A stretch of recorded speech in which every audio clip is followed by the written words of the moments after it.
So, how to motivate you? See, when your car doesn't start, somebody has to push.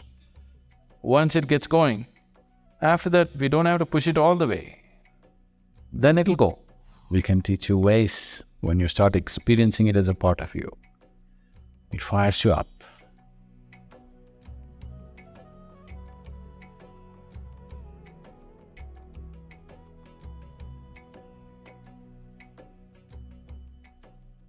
You must fall in love with somebody or something. You don't find a somebody, you must fall in love with something. Something means something to you, you will wake up in the morning. Nothing means anything to you, where is the reason to wake up in the morning? When Shiva wanted to teach yoga to his first disciple, which was his own wife Parvati, she was very eager to learn the way to enlightenment because she saw him as a glorious being and she wants to become like him. She said, "How? I'm ready to do anything." Shiva said, "No need to do anything, just come sit here on my lap." She hesitated because, "Oh, I don't want to be petted, I want to be enlightened."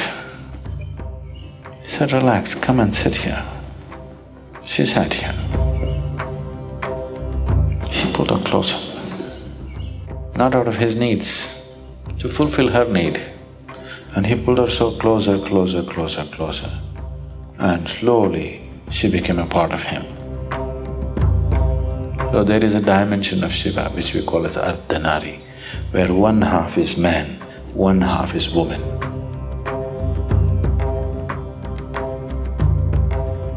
What the imagery is trying to tell you is that it's only by inclusion, it's only by inclusion that life will blossom. If you have to include something into yourself, there must be space, isn't it? If I have to make somebody a part of myself, I have to throw out half of me out, only then. That's why the expression falling in love, not rising in love, okay? Not standing in love, not climbing in love, falling in love, because a part of you has to fall.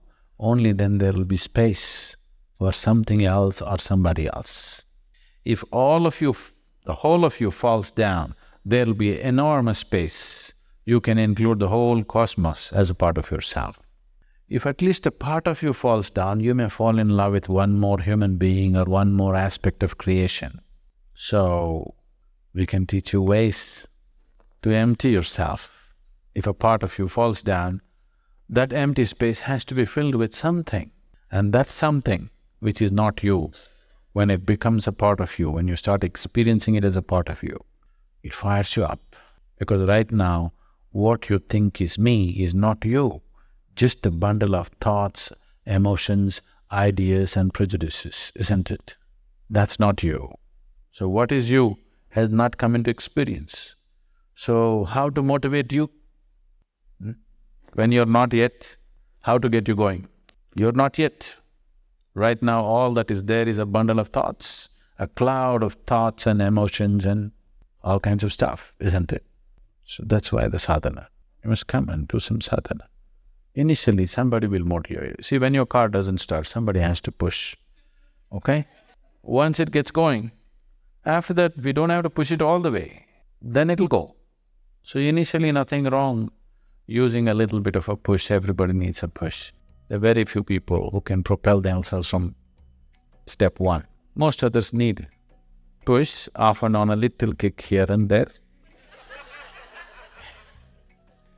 Rest they will do.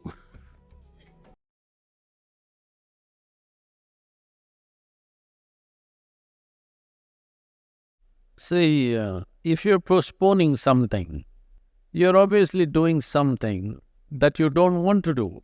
If there is something that you really want to do, will you postpone it or prepone it? Do you see somebody is waiting for someone they badly want to see? Only 10 minutes. In the 10 minutes, they will look at the watch 25 times. Why? They want to prepone it. You're doing something that you don't want to do, so you want to postpone it. I'm asking, why the hell are you doing something that you don't want to do? No, because if I do this, I will get that, I will get that. That's not the point. There's nothing to get in this life. There's really nothing to get in this life. Either you lived this life in a profound and intense manner, or you did not. What will you get in the end? So in the end, what will happen to you and me? They will either bury us or burn us. That's all will happen in the end. You think something else, they'll give you a prize? Nothing will happen in the end. Only thing is the process of life. How wonderfully did you live?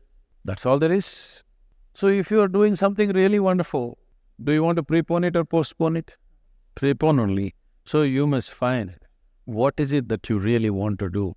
If you find that one thing, you will always prepone everything, not postpone.